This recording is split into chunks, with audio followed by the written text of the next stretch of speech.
to just say thank you to you and Gal and Talenya for the invitation to be a part of today's discussion. I'm looking forward to a spirited and certainly informative experience for all of your listeners. And my delight to serve with these other distinguished panelists.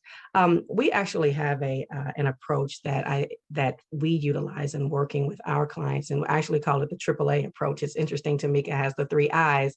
Mine is the 3 A's. And we spend quite a bit of time working with organizations on the front end, because what we find is while everyone recognizes this is important, it needs to happen, they have no clue where to start, how to start.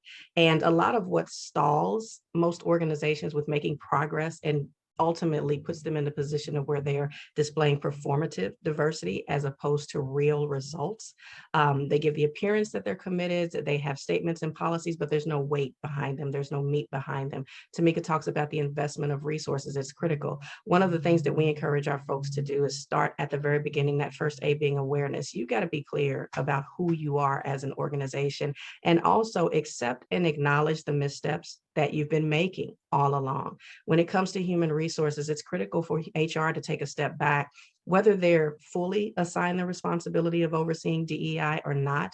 HR has in many ways been the unit that has continued to perpetuate a lot of these inequities that we're seeing in organizations, because they have been the place where decisions have been made about hiring, decisions have been made about compensation, decisions have been made within the HR realm. And that's a hard truth for a lot of HR folks to confront.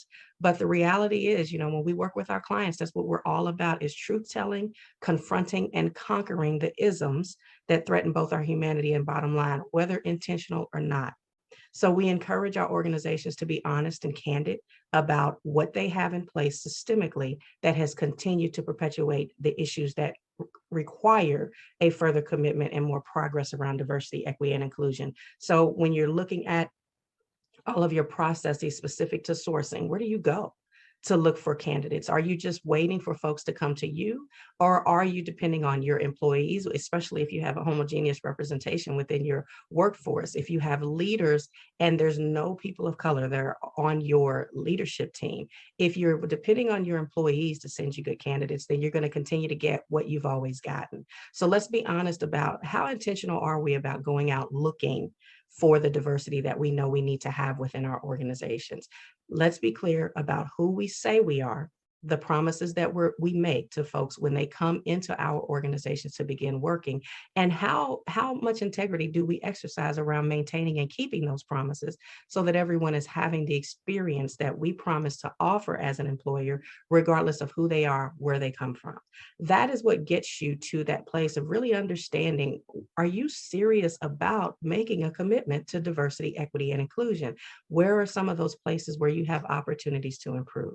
The next A, if you will, beyond awareness, and also with awareness, let me say this, is getting clear around what DEI is. It's important to note that a lot of organizations use these terms interchangeably as if they're all one and the same, and they're actually very different. It's critical to make sure we understand the definitions of diversity, what it means, the concepts associated with that, equity, inclusion, and the process that is associated with moving through, if you will, that trifecta.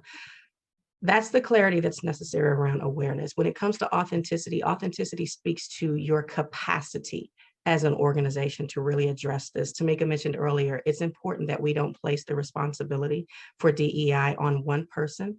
And that's even if you have a chief diversity officer. We encourage our clients to make sure that everyone in the organization understands that DE&I is the responsibility of everyone. So let's look at your capacity to really take on the responsibilities and the understanding, the commitments that are necessary to advance the work, and talk about where you're falling short. Do we need to upskill across the board? Do we need leaders who need to be coached on their personal and professional understanding and challenges that they have as it relates to leading this work? Do we have a team of people who are in place who are committed to overseeing and setting, if you will, strategy? So there is no one person who feels like the responsibility falls solely on their shoulders. Tamika mentioned that there are a lot of CDOs, chief diversity officers, who don't have resources. And one of those primary resources is having a team beyond the investment of funds, but having people within the organization that can support them with manifesting whatever strategy is developed. And we always encourage our organizations not to leave it up to one person to develop that strategy, but to make sure that there's weigh-in across the organization on what should happen, because ultimately it's going to take that buy-in from folks at every level of the organization for them to be successful. In addition to that, if we have managers, it's critical to engage them, provide, before we expect them to reach diversity goals, we've got to prepare them to do so. So if there's a need to train and develop the leaders at every level of the organization so that they understand what is being asked and is expected of them, they're being prepared to be successful and empowered to make decisions that support the work. It's critical to make sure that that happens. So that's, again, asking the question of who are we and what is our capacity, if you will, to make this work. And once we have all of that together, then you can look at really taking action steps. So the biggest challenge that many companies make is they see it what's trending. They see everyone else making commitments to diversity, equity, and inclusion. They say everyone else put out a statement, which we saw a lot of that after George Floyd, Breonna Taylor, Ahmaud Arbery, and so many others. There are too many to name.